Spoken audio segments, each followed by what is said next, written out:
I want to see the participant numbers go up. Okay, we're up to 15, 17, 19, So 23, 32.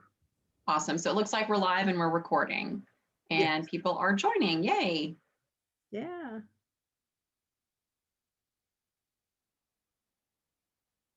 Hey everybody, if you're joining, we're just giving everybody a minute to get settled and then we're going to be kicking it off. So just sit tight and give us about 60 more seconds.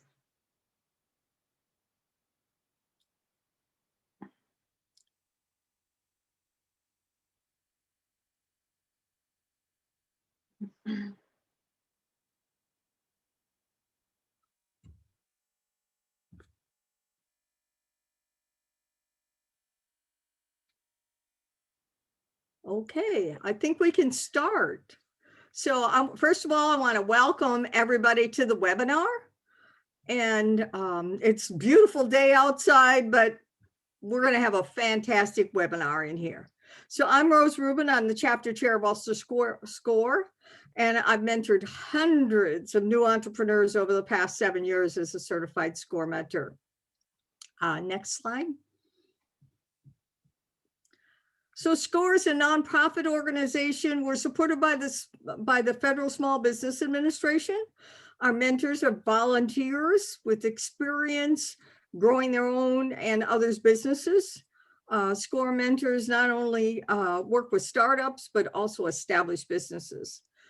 SCORE's goal is to foster vibrant small businesses through free mentoring and education by providing confidential business mentoring, webinars, and workshops, and extensive online educational resources at score.org.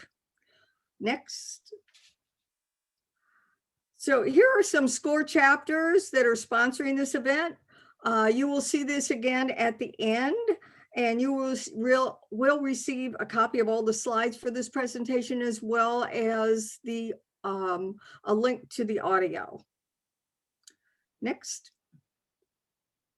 So how this presentation will work virtually is everyone's going to be muted during the presentation. And as we go along, we want you to submit your questions in the Q&A. So you can see that circled there in red. We're going to look at the questions as we go along. And also we'll have a question time at the end of the webinar.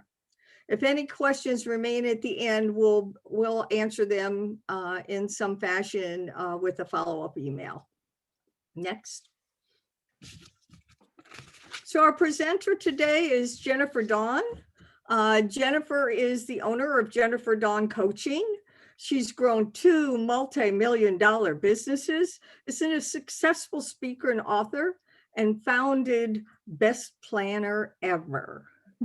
Jennifer brings a wealth of experience coaching entrepreneurs to clarify their vision, refine their goals, and achieve them. She's also an Ulster SCORE volunteer, serving primarily as a workshop presenter.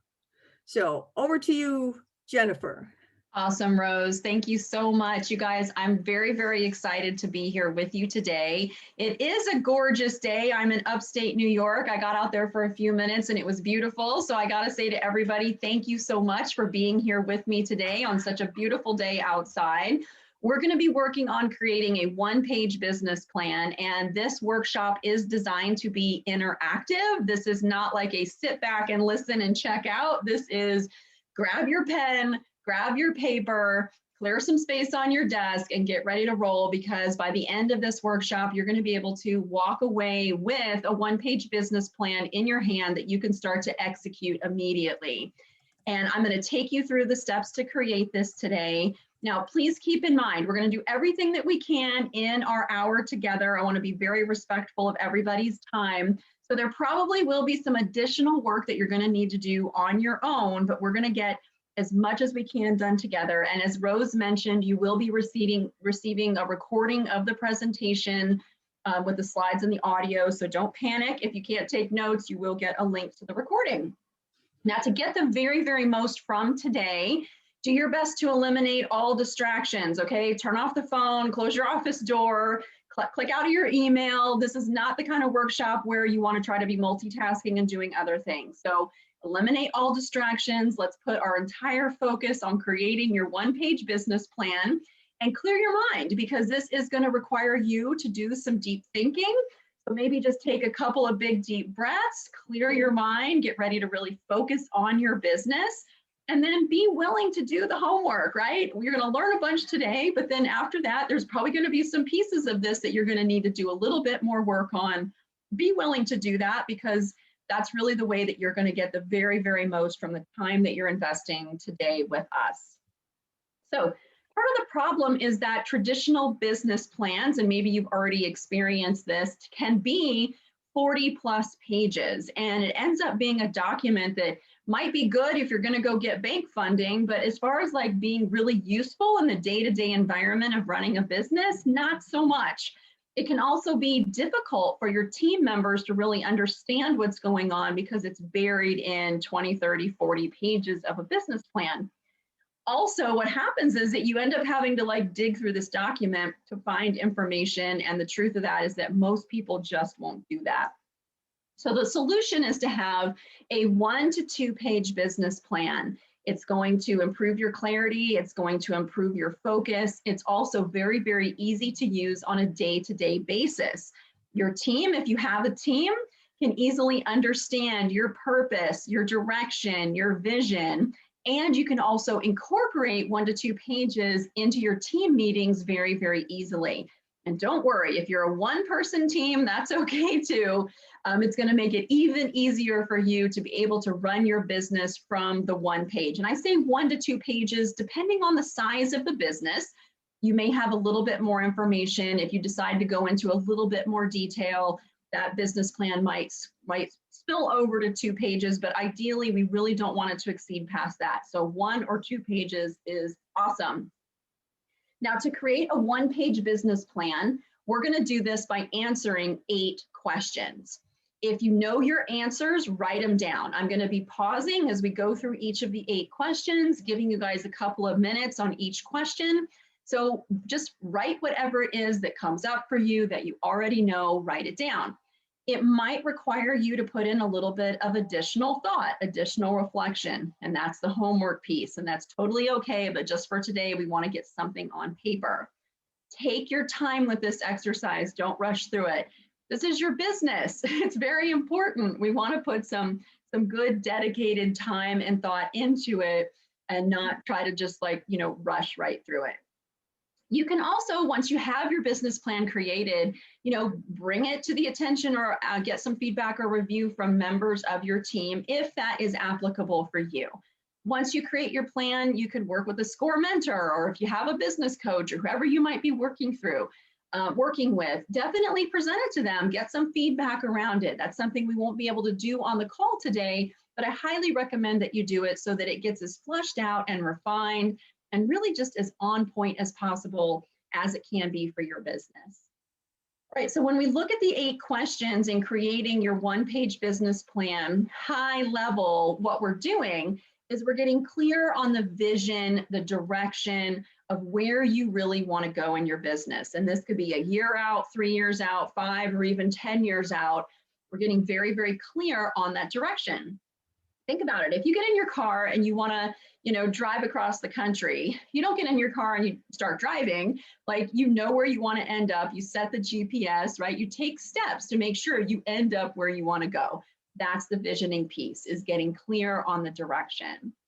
Plus the business plan, we're also going to be getting clarity on who you are, who you serve, why you are the best at what you do. And this information is going to be so important for your marketing strategy, your sales strategy. And finally, the 1-page business plan is also going to include the action, right? What steps are you going to take to be able to get to that destination, which is the vision? All right, so we're going to be doing this together. Get your paper, get your pen or your pencil, all ready to go. We're going to go through each of the 8 questions. Just write down what you know now. And there's a question, what if your vision can be one of 2 directions? That's okay. And so It's okay to include both directions in the vision, and then you can still include action steps around it until you know for sure like which direction it is that you want to go in. So that's completely fine. But ideally, you do want to get clarity and be heading in one direction, but it's okay to look at two different options until you figure out which one is going to be the best one for you. You'll know that as we go through and we answer the 8 questions, there may be some things that you don't know, like maybe I have 2 directions that I could go in with my vision. That's okay. Just write them both down for now. You're going to do some additional reflection, homework on this one-page business plan, and then you can always come back later and fill in any gaps. Now, if you're driving, don't try and write while you're driving. This is for everybody who is sitting at a desk and has the ability to write. But if you're driving, you can still think about what your answers would be and then obviously come back and write them down later.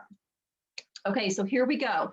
The 8 questions that we're going to be covering today are, first, who are you? What are your core values? What do you stand for? And we're going to be getting really clear on this in our one-page business plan. Who do you serve? Who is your ideal customer? What do you do better than anyone else? This might be your niche. It might be your USP, your unique sales proposition. What's your marketing strategy? What's your 3-year target? What are your 1-year goals? What are your quarterly goals? And then what are your issues, right? What are the things that are going to get in the way that we need to clear so that we can go out and we can execute this one-page business plan? So we're going to go line by line through each of these questions. So number 1, what are your core values? If you have your paper and you know what your core values are, go ahead and just write them down. If you have never gone through an exercise to get clear on your core values, this would be something that I would highly recommend that you do. But for now, you can just start to jot down what is important to you. Core values are really a small set of guiding principles for your company, and it is so very important to get clear on them right from the get-go, which is why this is question number 1. You can limit your core values to somewhere between 3 and 7. Fewer is better. You don't want to try to have, 25 core values. You'll never really be able to align and implement that many. The core values define your culture, who you are as people. They will also help attract like-minded people, like-minded clients to your business. They can also be used as a tool to eliminate the wrong people from your business. With core values, it's not just about getting clear on them, but I really like to bring them into the business, and we hire based on our core values. We fire, we reward, we promote, we discipline, all around those core values. And so it is super, super important to have these really fully flushed out and developed. So if you haven't gone through a core values exercise, there are a lot of different options for this. So you can Google it. If you just simply Google like core values exercise, you're going to find a lot of different options online. I see a question for books on developing your core values. I can't think of any like offhand. I know there are a lot of personal development books that do include a core values exercise. I actually have one in my book, which is called The Joy Guide, Finding Your Joy in a World of Crap. There is a core values exercise in there. I'm also going to share my contact information at the end. And so if you cannot find a good core values exercise, you can reach out to me and I'm happy to share one with you. But again, you can also Google it. Some of what we're looking for in your core values might be things, doesn't have to be, but might be things along the lines of integrity, honesty, hard work, service oriented, how dedicated are you, the teamwork.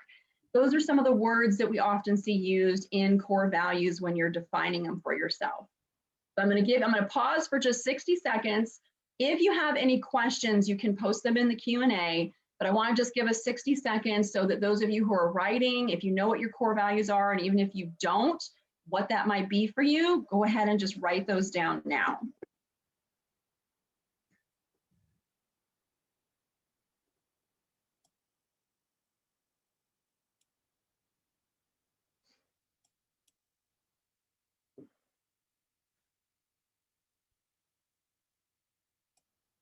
I will give you at the end of the presentation also some examples of some core value statements. And another question, are core values built into a value proposition statement? They absolutely can be. It depends on the type of business, you know, your value prop statement, what that looks like for you. But yes, I like to incorporate those core values into as many places as we can. So like I put them on my website. We put them into our onboarding. So when we hire people, we are really clear on like, these are our core values. We put them on our website so that clients can see these are our core values. And it's really amazing to me how many times, like for us, because we are obviously we're a coaching company and professional service, like how many times people will find our values. They are refocused. So you have your core values, but then you can also I don't know the right word, but like you change them over into what I call immutable laws. And so immutable laws are like, these are the laws which guide how we run our business, but they are built from those core values. Build on Values by Ann Rhodes is a good book to read from the community. Thank you guys. Okay, and so with core values, immutable laws, whatever it is, it always amazes me how many times people will find this on the website and they will align with it and they'll go, hey, I read this and it really meant something to me, and it will really make them be more connected and really want to do business with you, because obviously it's going to attract more like-minded people to your business. So this is why it's the first part of your one-page business plan. All right, let's go to, question number 2. Who do you serve? This is going to be your ideal client, or you may have heard it called your client avatar. We want to get super clear as part of our business plan on first, who we are, our core values. Second, who do we serve? Who's our ideal client?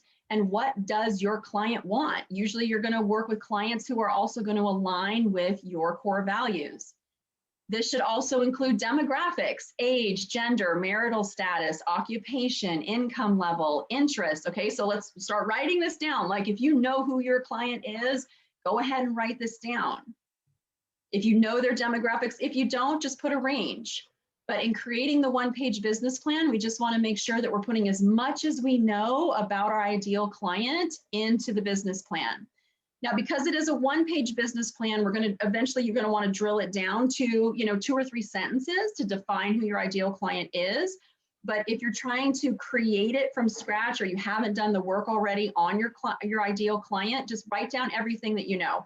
I'd rather have you just brain dump it all on the paper, and then we can come back later and we can refine it a little bit. Let's see, a couple questions. Is it usually 1 or 2 sentences or a paragraph? So when we talk about the core values, it's usually 3 to 7 core values, and those could be described in a very, very short sentence. And when we talk about your ideal client, again, because this is a one-page business plan, we're going to drill it down into 2 or 3 sentences. When you talk, this is another question, when you talk about one's teams, are you including your customers? Yes, very, very important, right? For our core values, when we're attracting customers or we're managing our team, the core values get included in both. So when I say that we put this on our website, this is for prospective clients to be able to see. So they are definitely included in the equation. Can you have 3 ideal clients? Yes, absolutely. However, we do find that when we have a very detailed client avatar exercise, we take our clients through, and often what we find is that a lot of if you think you have multiple ideal clients, there may be similarities. And so we want to look at all the similarities to get as few ideal clients as possible. But depending on your kind of business, you absolutely can have more than 1 ideal client. Okay, so another question. I'm concerned my ideal client is not niche enough. How does the ideal client differ from Q3? Oh, question 3. Okay, so a niche can often be like an industry. So like with my first company, we were a software company, and we did software specifically for water parks, amusement parks, ski resorts. And so that was the niche, family entertainment. It was an industry, and so that was the niche. The ideal client were the people within that niche. They were not all going to be ideal clients. So our ideal client would be defined as the people who were open-minded, they liked technology, people who were not stealing from their businesses, because those are the ones using cash registers. So if you had a POS system, you were probably not stealing from your business, and you were also wanting your employees not to be stealing from you. Okay, so the client, the ideal client is the business owner who owns the water park, who isn't stealing from his business and is open-minded to technology and is progressive. That's the client avatar. The niche would be the industry. So hopefully that gives you a little bit of explanation of the difference there.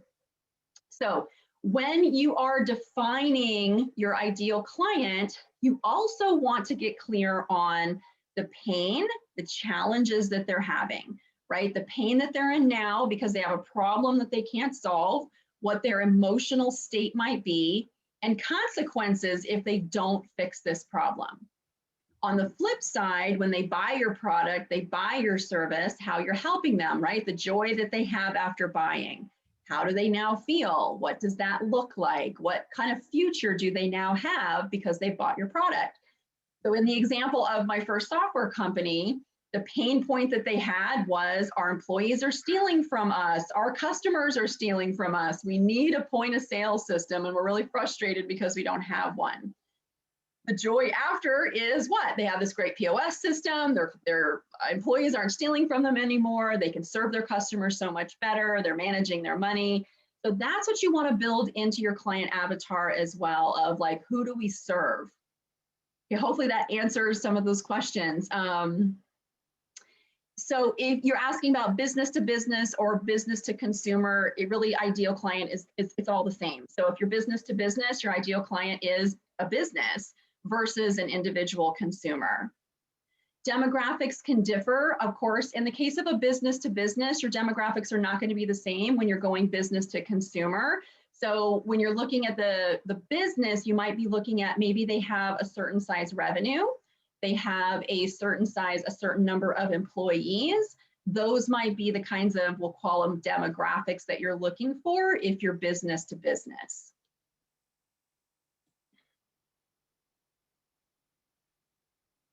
How should you think about the ideal client if it's the same? If it's business to business, same deal. Okay, so like when we are out and we're looking for ideal clients, we're looking for business owners within, a certain revenue. So they're earning, I'm just going to throw some numbers out. So that let's say they're earning, or let's go do a different one. So let's say that they're business owners who are trying to make their first $1 million. And so in revenues, and so their revenues are currently under $1 million.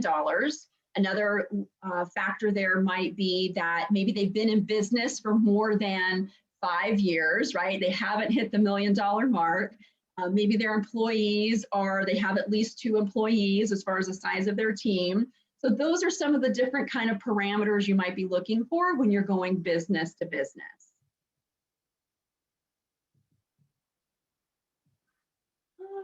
Okay, I think I've got most of the questions there, guys. So there's a lot flying in. So if you need to post it again, please go ahead and do so.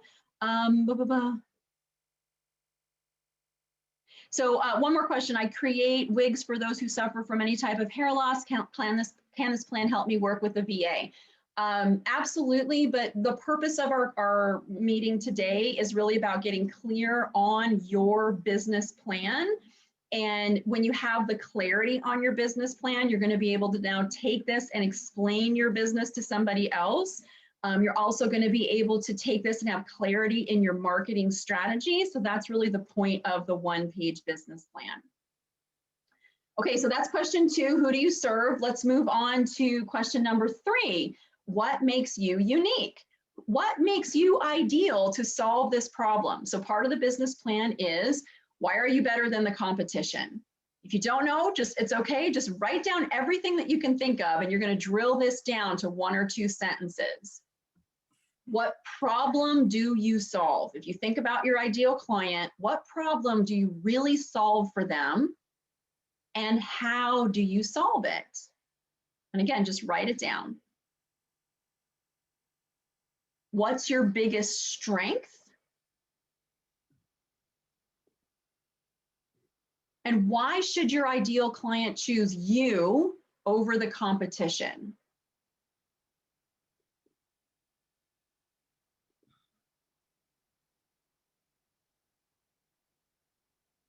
If you have a niche and it's applicable, you can write it down. Like if you focus on a specific demographic or a specific industry, you can write that down. It's not always applicable, but if it is, fantastic. And just brainstorm answers to all of these questions. And then you're going to want to drill it down into just a couple sentences.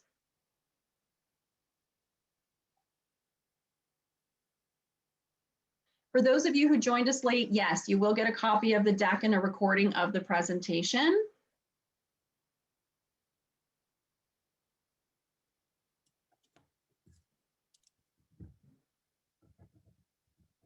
Okay, so just write down, what problem do you solve? How do you solve it? What is your biggest strength? And again, if you don't know, it's okay. Just write whatever comes up. Part of your homework is going to be to go back and reflect on these answers and really get succinct and clear with it.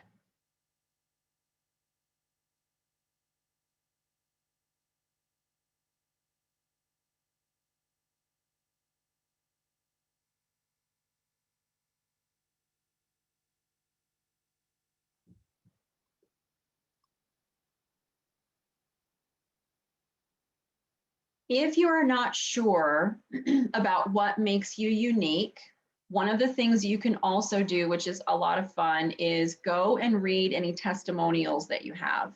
People who have given you testimonials or reviews, go look at them and read what people are saying. And that can also help pull out what makes you unique, what makes you different, why they like you. You can also think about clients that you've worked with or customers that you've had where you've solved their problem and they love you so much for it. And just think about, what did you do for them? What problem did you really solve? But looking at testimonials is also a really fun way to go and kind of dig and figure out what really makes you unique. All right, question number 4, what's your marketing strategy? So at this point, you know who you are, what you stand for, who's your ideal client, what makes you unique, and then what is your proven process? Like, how do you get results? Do you have a guarantee that you make a promise to the customer? Here's our promise to you of what we're going to provide. And then when we look at your marketing strategy, so marketing strategy can include your inbound and your outbound. And again, this is not, the one-page business plan is not a detailed marketing strategy. This is going to be high level in your one-page business plan. So when we talk about inbound marketing, those are the things that you do to draw a customer in. Those could be your website, SEO, a lead magnet, your email marketing, your social media, your content strategy. All of those things could be included in your inbound marketing. Your outbound is what you do to go out and to go after clients. Maybe you go to trade shows, maybe you go to events. PR counts as outbound because you're putting yourself in front of people. LinkedIn, direct mail, all of those kinds of things are outbound. So just give a little bit of thought to, what are you doing as your marketing strategy? And again, this is high level. Do you have a website? Is it optimized? Do you do SEO so that you can show up organically? And if you're not doing some of these things right now, that's okay. This is part of your one-page business plan. So we want to just brain dump, what would your marketing strategy include? And if you're already doing a marketing strategy, what does it include?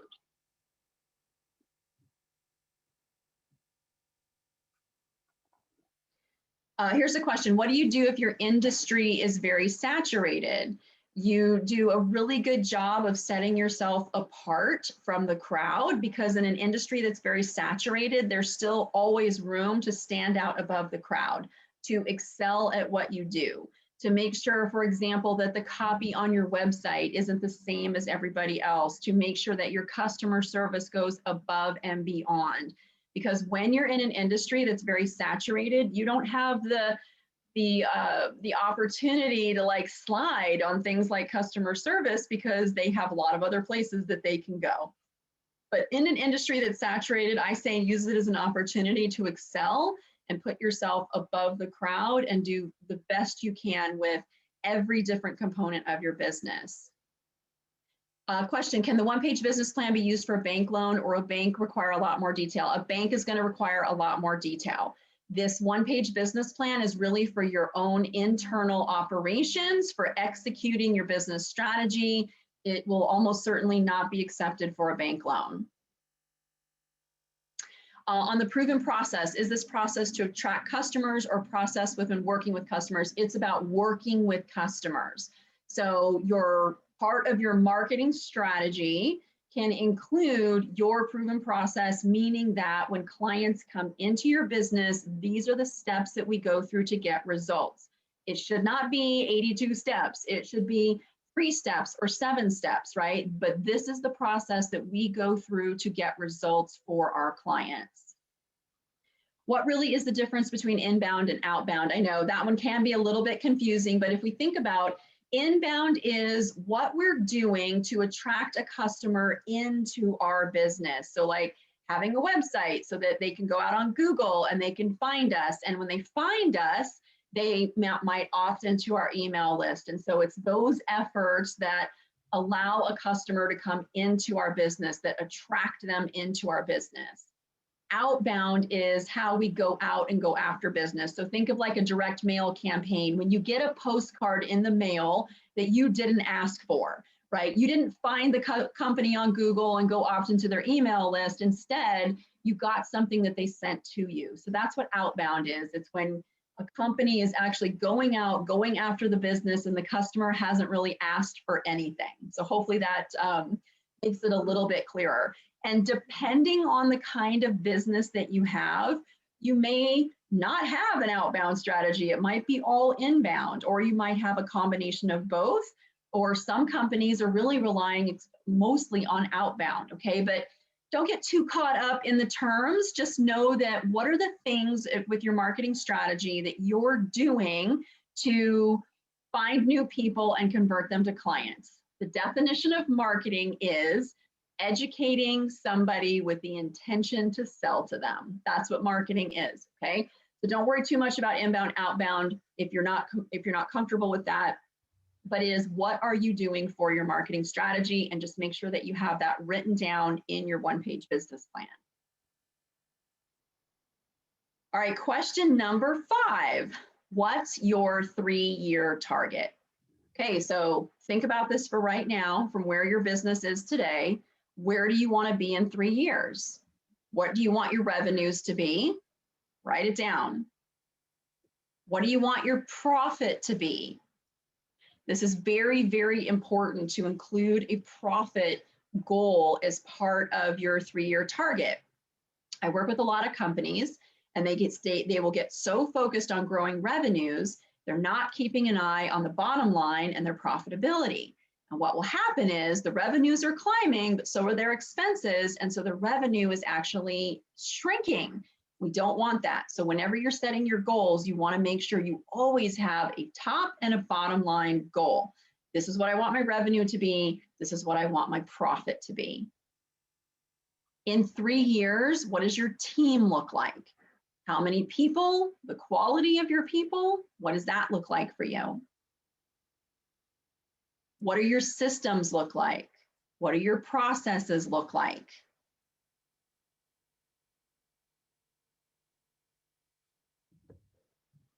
And just list out the 5 to 10 key points that are important for you and your business of what it looks like in 3 years.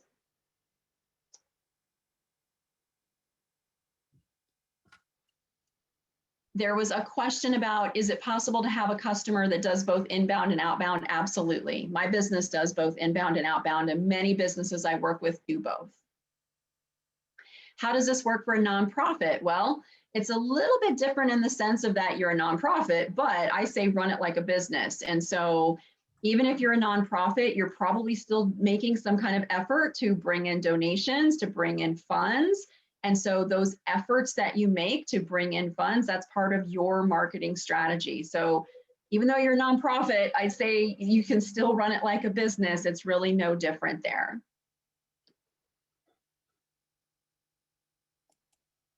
So technically revenue and profit are different. Yes, revenue and profit are very, very different. So revenue is the top line, meaning all the money that's coming into your business. Profit is what's left over after you pay yourself, you pay your team, you pay your rent, you pay all of your obligations, you pay for your marketing, right? All those things you have to pay for in your business, what's left at the end of the day is profit.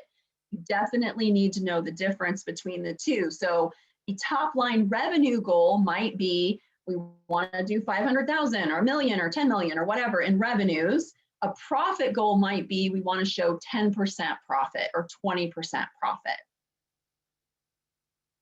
All right, so what exactly are systems and processes? Systems and processes are the internal infrastructure of the business. So for example, the process that you use to hire people, to fire people, the process that you use to bill your customers, to collect your money, the process that you use to deliver your product or your service, your customer service.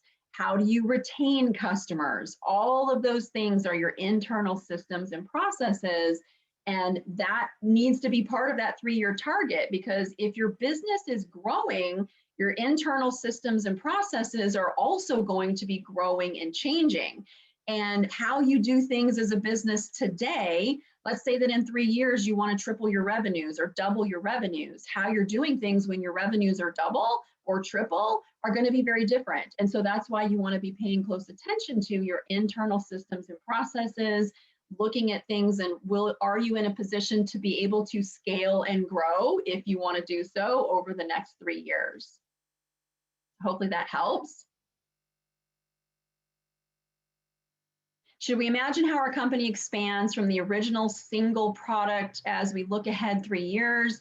And how should we determine the next few offerings? So in the one-page business plan, you don't have to know exactly what's going to happen over the next 3 years. And so what you might want to do is say, hey, in the next 3 years, I have my current product offering, and I would like to expand to offer 1 or 2 more things. You don't have to know what those 1 or 2 things are for the 1 to 2 page business plan. You just have to know that my 3-year vision includes me adding a new product, a new service offering. Projecting revenue. Any tips on where to start if the business is a consulting business, or do you just start with a guess and keep moving? You know what? Sometimes you just start with a guess and keep moving. Absolutely. I don't know what kind of business that you have, but if you look at your current revenues over the course of 3 years, I think a very realistic goal is to look at doubling those revenues over the course of 3 years. A very conservative, realistic goal. You should be able to double your revenues in 3 years. You might be able to do a little more, but that would be a very conservative estimate. In a business plan, like if you don't know, don't let that be a showstopper. Take your best guess and move on, okay? Because this is designed for you to be looking at it weekly, monthly in your business. And so as the business is changing and you're growing, you should be updating this with new relevant information. A lot of times people will think, oh, I made my business plan and now I can't change it. Not true. You do your best that you can to get it on paper, and then know that as you move along, you're going to be changing it. Now, that doesn't mean that we just toss it out and we lose our clarity and our focus and our direction. It just means that as new information is presenting and we're learning new things, we're updating and refining the information as we go along. Okay, so hopefully that helps you guys with a little bit more clarity there on question number 5 of your 3-year target. All right, so question number 6, we now take the 3-year target and we ask ourselves, if this is where I want to be in 3 years, then what needs to happen in the next 12 months to get me closer? So what you want to do is just brainstorm. All right, to get that 3-year target, what do I need to accomplish in the next 12 months? This could be a revenue goal for the next 12 months. It could be a profit, right? Let's say that you're in business now and your profit margin is very, very slim. Maybe you're even in the red and you're losing money. So in the 12-month goal, it might be, I need to make changes in my business to get in the black. Maybe you need to make changes in the business to get a little more in the black. What does your team look like in the next 12 months? Is there somebody that you need to hire? Is there somebody that you need to fire? Systems and processes, let's say you don't have any. Well, the next 12 months, you probably need to get a little bit more information on getting your systems and processes. Maybe you have some systems and processes, but nothing is documented. That could be a 12-month goal of getting things documented.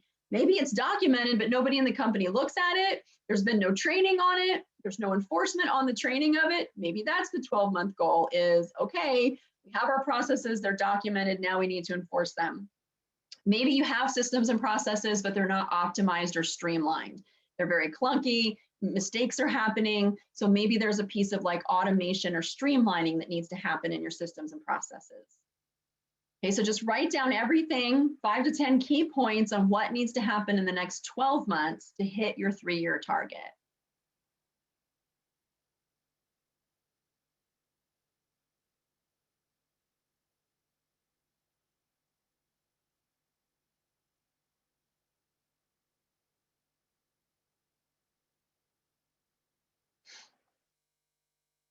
Okay, so write. What needs to happen in the next 12 months? All right, question number 7. So now what we do is we take those items that you've got written down for what needs to happen in the next 12 months, and we're going to break them into quarterly goals. You just break them into quarterly goals. Ideally, you want the quarterly goals to be specific, measurable, and attainable, meaning that they must be doable. This is one of the mistakes I have made as a business owner, and I have also seen my clients make, is that we set the goals way too high and they're not attainable, and then we don't achieve them, then we feel terrible, and it just becomes this repeating process. And then I've even had clients who are like, goals don't work. It's not true at all. Goals totally work, but how we set them is what is the piece that is broken. And so we want to make sure that we set realistic, attainable benchmarks for each quarter. And again, this is one of the areas where you just have to do your best with where you're at. New information comes, things change quickly for us business owners. That's why you have a 1-page business plan, so it is easy to update. And so just write out Q1, Q2, Q3, Q4, based on the things that you need to accomplish in the next year. How would you break those out into 4 quarters?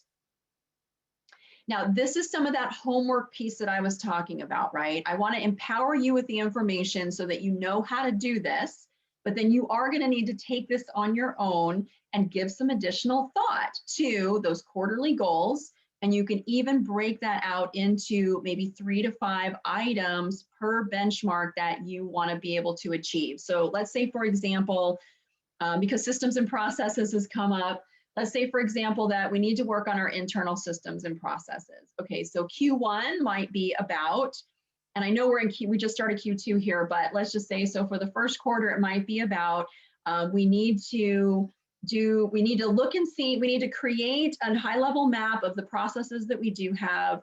We need to identify processes where we're missing, and we need to get that into, some kind of a usable document. That could be easily a Q1 goal. Q2 might be, okay, so now we know where we're missing processes. So Q2 could be, we're going to hire somebody to come in and document our processes, and we're going to work with a coach or a mentor to help optimize our processes.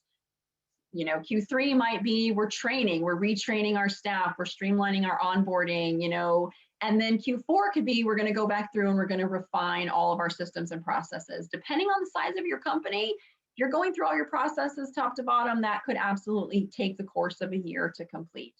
If you're a very, very small company, you could probably get it all done in a quarter. If you have revenue goals, you might have to look at, okay, we're going to have to really work on our marketing strategy. Maybe if you're doing sales, we need to improve our close rate in our sales. If you aren't good with money, maybe you need to put some kind of cash management system in. Maybe you need to get on a budget. All of these things can be part of your quarterly goals based on where you want to get to in 1 year and 3 years. And finally, question number 8, because I want to make sure we don't run out of time. So number 8, this is probably my favorite question. What are your issues? And what I mean by this is, and this is without judgment, but this is about taking an honest look at what's going to stop you from hitting the 3-year, the 1 year, the quarterly goals. What's going to get in your way? So what are the biggest red flags? These could be real or imagined obstacles that could throw you off course to your goal. And ask yourself this question. I want you to write it down. All right, what are the biggest things that are going to get in my way from me achieving my 3-year goal? And when you have those written down, the next question is, all right, well, what needs to happen to eliminate that as an obstacle?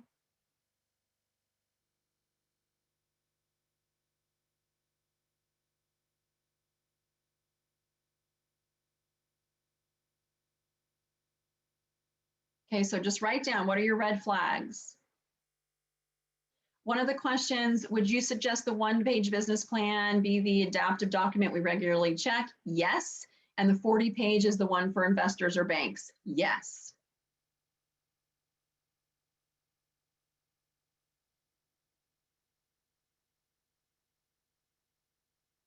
When I say benchmarks, do I mean quarterly benchmarks? So for instance, what will the benchmark for Q3 be? Yeah, benchmarks are goals. Basically, it's the same. You can use the word interchangeably. So if you have a goal that you're trying to attain, you might have 2 or 3 benchmarks that you have to achieve in order to hit that goal.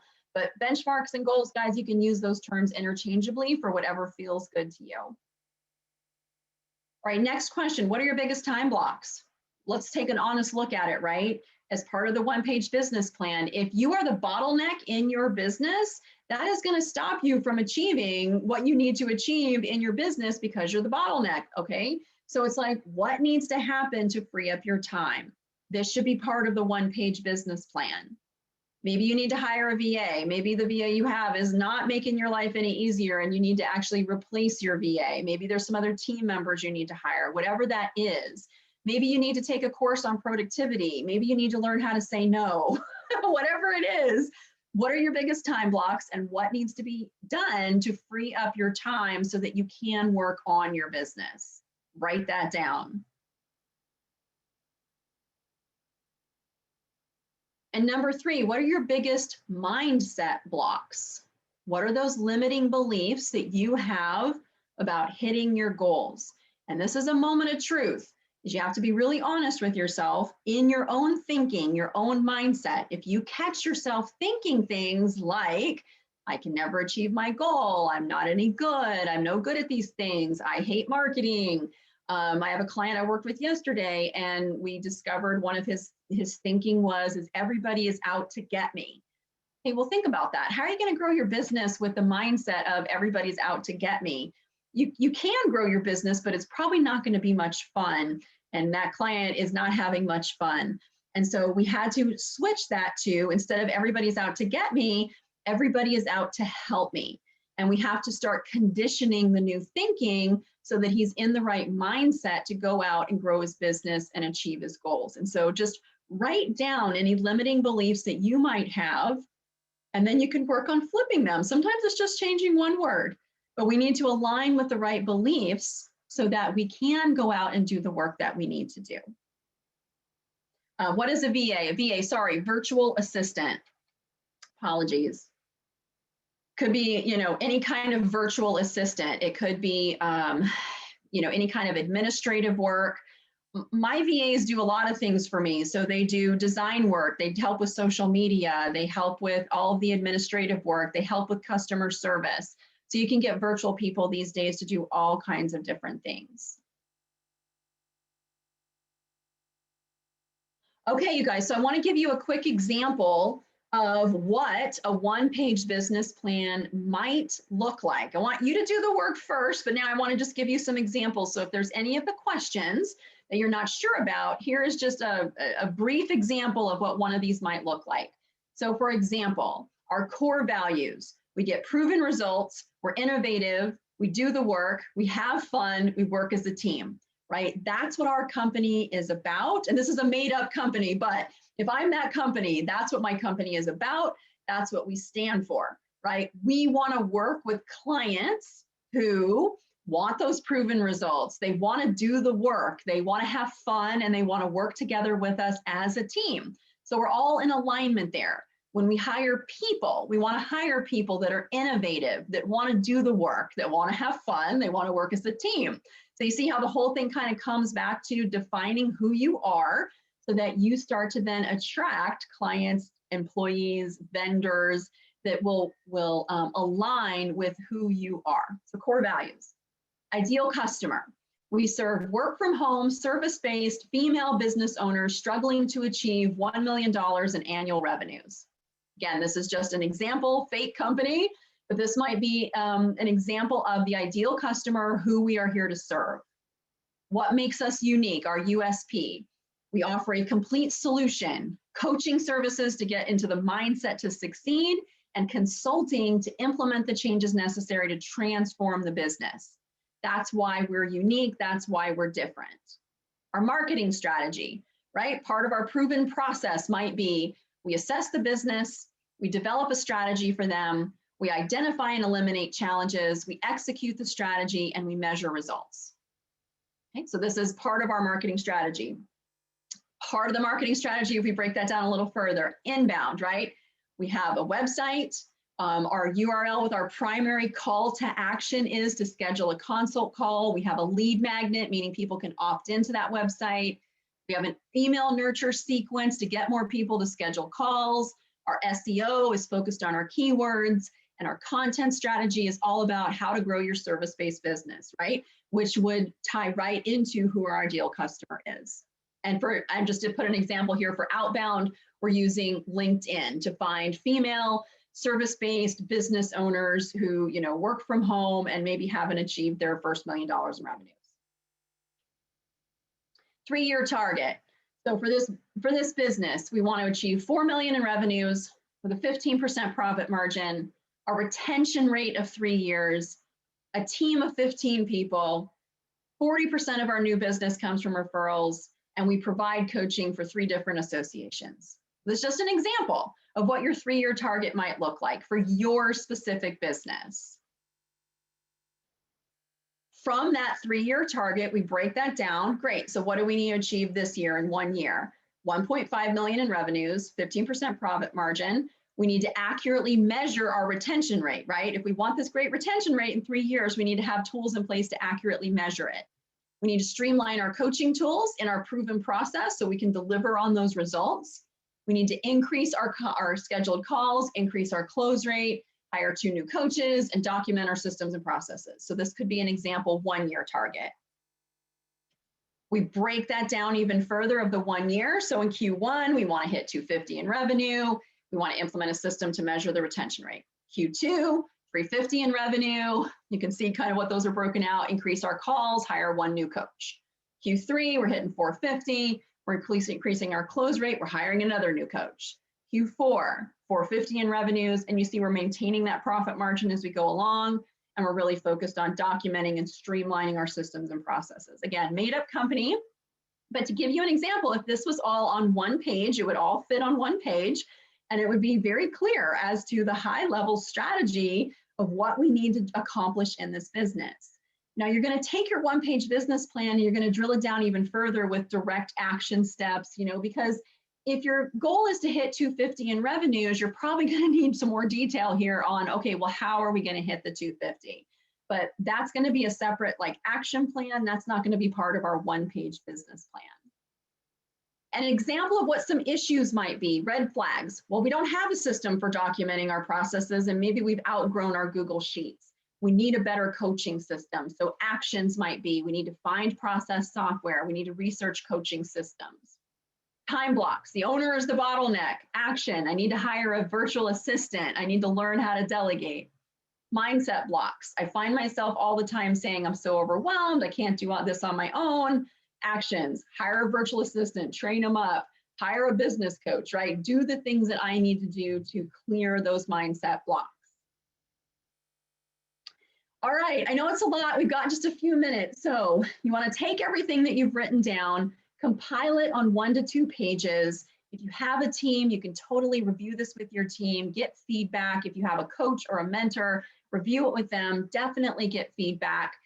Take the time that you need in the areas where you're not 100% crystal clear, but now you know the 8 questions, you know what you need to answer to have a very clear, concise, 1-page business plan for your business that you can refer to on a very, very regular basis.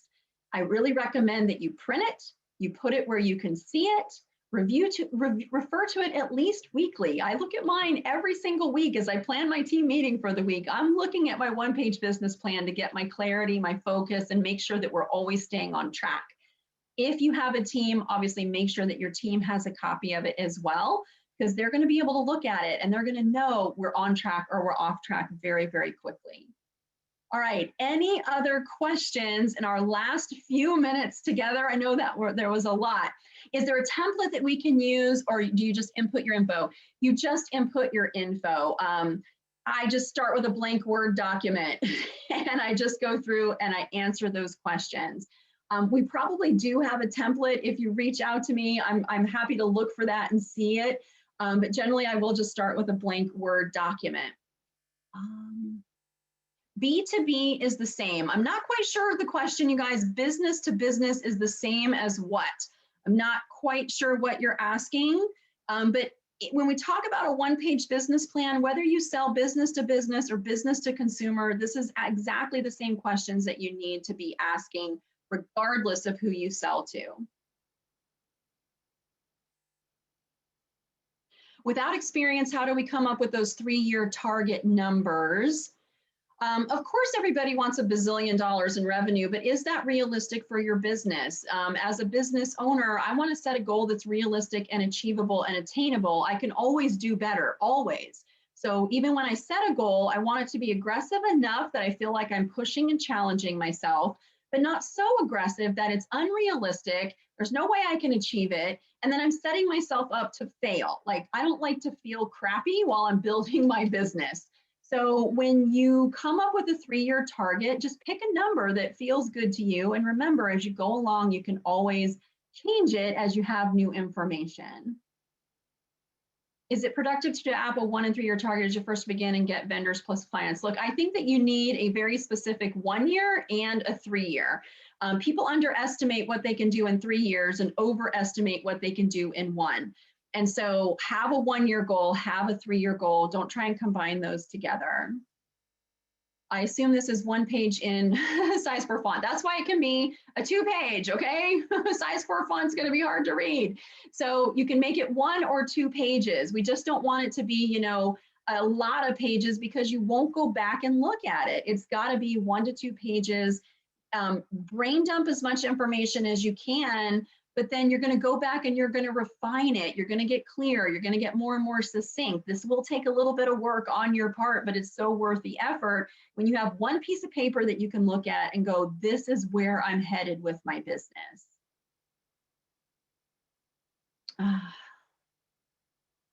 How close, this is a great question. How close do results relate to the plan when people refer to it often? I'm going to say you're going to get results way more accurately if you refer to something like this often. In all the business owners that I work with, it's so easy to become distracted because we're busy, we're putting out fires. And guys, you know this, before you know, weeks, months, years of your life can disappear and you're just like, what happened? So you're going to get way better results with clarity and focus and direction every single time. This is not copyrighted, I don't think, Rose. You can share it. You'll get a link to the recording. I think it's totally fine to do that. You're welcome, everybody. And you can get in touch with me here. My name is Jennifer Dawn. My email is jennifer@jenniferdawncoaching.com. My website is jenniferdawncoaching.com. Feel free to reach out to me. And guys, if you need a core values exercise, I'll dig and see if I have a template. Feel free to reach out to me. I'm happy to share these resources with you so that you can create your 1-page business plan. All right, I know we're out of time. So Rose, I'm going to turn it over to you. Okay, just skip to the next slide. Okay, there we go. Okay, so all of you, we have SCORE offices in Dutchess, Putnam, Rockland, Orange, Ulster, and Westchester. These are the contact points. If you can't get them written down fast enough, go to score.org, type in your zip code to get a mentor. Next page. And I Wait. want to thank everybody for participating in this webinar and hanging out with us. Next. I just wanted to say that SCORE is sponsored by the Small Business Administration. That's who actually gives us whatever funds we need to run these programs. So thank you all and good luck with your business plans. Do talk to them, talk about them with your mentors, and have a great day. It's beautiful outside.